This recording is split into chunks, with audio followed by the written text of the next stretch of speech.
അപ്പോൾ ഇന്നത്തെ നമ്മുടെ റെസിപ്പി പൊരിച്ച പത്തിരിൻ്റെ റെസിപ്പിയാണ് കേട്ടോ. അപ്പോൾ സാധാരണ പത്തിരി പൊരിക്കാറില്ല. അപ്പോൾ ഈ ഒരു ടൈപ്പിലുള്ള പത്തിരി പൊരിച്ചിട്ടാണ് ഉണ്ടാക്കാറുള്ളത്. അതുപോലെ ഉണ്ടാക്കാനും നല്ല ഈസിയാണ്. അപ്പോൾ വീഡിയോ ഒന്ന് കണ്ടു നോക്കാം. അപ്പോൾ ആദ്യം തന്നെ ഒരു മിക്സീൻ്റെ ജാറെടുത്ത് അതിലേക്ക് ചെറിയ ഉള്ളി ഇട്ട് കൊടുക്കാം. ഒരു 10 പീസ് ചെറിയ ഉള്ളി എടുത്തിട്ടുണ്ട്. അതിലേക്ക് 1 കപ്പ് തേങ്ങ കൂടെ ചേർത്ത് കൊടുക്കാം. ഇതുപോലെ ഒരു ബോക്സിലാണ് എടുത്തിട്ടുള്ളത്. ഇതിലേക്ക് ചേർക്കുന്നത് ചെറിയ ജീരകം, 1/2 ടീസ്പൂൺ ചെറിയ ജീരകം ചേർത്ത് കൊടുക്കുന്നുണ്ട്. ആവശ്യത്തിന് ഉപ്പ് കൂടെ ചേർക്കാം. അതിനുശേഷം ഒന്ന് പൊടിച്ചെടുത്താൽ മതി. അത് വെള്ളമൊഴിച്ച് അരക്കേണ്ട ആവശ്യമൊന്നുമില്ല. പിന്നെ അതിൽ ആവശ്യമുള്ള സാധനങ്ങൾ 3 കപ്പ് അരിപ്പൊടി എടുത്തിട്ടുണ്ട്. അതിലേക്ക് ആവശ്യത്തിന് ഉപ്പും കൂടെ ചേർത്ത് നല്ലോണം ഒന്ന് കുഴച്ചെടുക്കാം. ചെറിയ ചൂടുള്ള വെള്ളം ഒഴിച്ചിട്ടാണ് കേട്ടോ കുഴച്ചെടുക്കുന്നത്. ഒരു ഇളം ചൂട് മാത്രമേ ഉള്ളൂ. ഞാനിവിടെ ടോട്ടൽ 3.5 കപ്പ് വെള്ളം ഇതിലേക്ക് ചേർത്ത് കൊടുത്തിട്ടാണ് കുഴച്ചെടുക്കുന്നത്.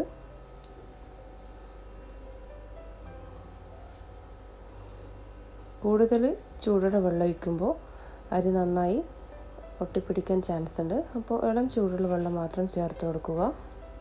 അതിനുശേഷം നേരത്തെ പൊടിച്ച് വെച്ച തേങ്ങേൻ്റെ മിക്സ് കൂടെ ചേർത്ത് ഒന്നുകൂടെ ഒന്ന് കുഴച്ചെടുക്കാം.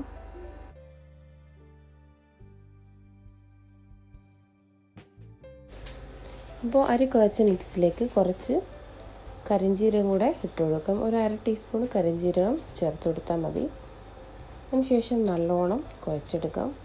ഓൾറെഡി കുഴച്ചിട്ടുള്ളത് കൊണ്ട് തന്നെ ജസ്റ്റ് ഒന്ന് കുഴച്ചെടുത്താൽ മതി. ഈ തേങ്ങേൻ്റെ മിക്സ് അതിലേക്ക് പിടിക്കാൻ വേണ്ടി മാത്രം. അപ്പോൾ ഇത് നന്നായി കുഴച്ചെടുത്തിട്ടുണ്ട്. ഈ ഒരു പരുവത്തിലാണ് വേണ്ടത്. അതിനുശേഷം ഇതൊന്ന് ഫ്രൈ ചെയ്തെടുക്കാം. അപ്പോൾ ഈ ഒരു വലുപ്പത്തിലാണ് എടുത്തിട്ടുള്ളത്. ചപ്പാത്തി മാവിനേക്കാളും കുറച്ചും കൂടെ ഒന്ന് വലിയൊരു പീസിലാണ് ഉരുട്ടിയെടുത്തിട്ടുള്ളത്. അതിനുശേഷം ഇതുപോലെ ഏതെങ്കിലും ഒരു ബോട്ടിൻ്റെ ഒരു ടോപ്പ് എടുത്താൽ മതി. അതിനുശേഷം അതിൽ ഒരു ബട്ടർ പേപ്പർ ഇറക്കി വെച്ച് കഴിഞ്ഞാൽ നമുക്ക് പെട്ടെന്ന് തന്നെ അതിൻ്റെ അകത്ത് നിന്ന് എടുക്കാൻ വേണ്ടി പറ്റും. അതിനുശേഷം ഇതുപോലെ നല്ലോണം കട്ടിയിൽ ആ സെയിം സൈസിൽ തന്നെ പരത്തിയെടുക്കാം. അപ്പോൾ ഈ ബട്ടർ പേപ്പർ വെക്കുന്നതുകൊണ്ട് തന്നെ നമുക്ക് ഈസി ആയിട്ട് അത് എടുക്കാൻ വേണ്ടി പറ്റുകയും ചെയ്യും. അതിനുശേഷം നല്ലോണം ചൂടായ ഓയിലേക്ക് ഇതിട്ട് ഫ്രൈ ചെയ്തെടുക്കുകയാണ് ചെയ്യേണ്ടത്.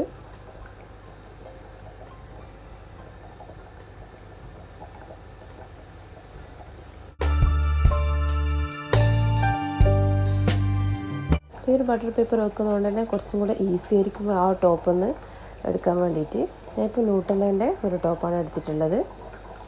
അതുപോലെ കറക്റ്റ് ആ ഒരു റൗണ്ട് ഷേപ്പിലും അതുപോലെ നല്ല ആ ഒരു കറക്റ്റ് കട്ടിയിലും ഇത് കിട്ടിയിട്ടുണ്ട്.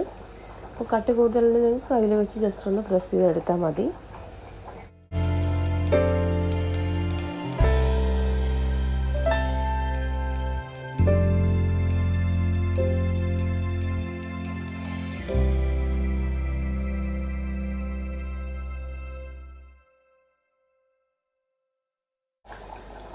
അപ്പോൾ ഈ ഒരു പൊരിച്ച പത്തിരി റെഡി ആയിട്ടുണ്ട്. അപ്പോൾ ഈ ഒരു കളറിലാണ് കേട്ടോ വേണ്ടത്. അപ്പോൾ കൂടുതൽ കട്ട് ചെയ്ത് കഴിഞ്ഞാൽ അത് ഉള്ളിൽ വേവാതിരിക്കാനും ചാൻസ് ഉണ്ട്. അപ്പോൾ ബാക്കിയുള്ള എല്ലാ പത്തിരിയും അതുപോലെ തന്നെ ചുട്ടെടുക്കുക.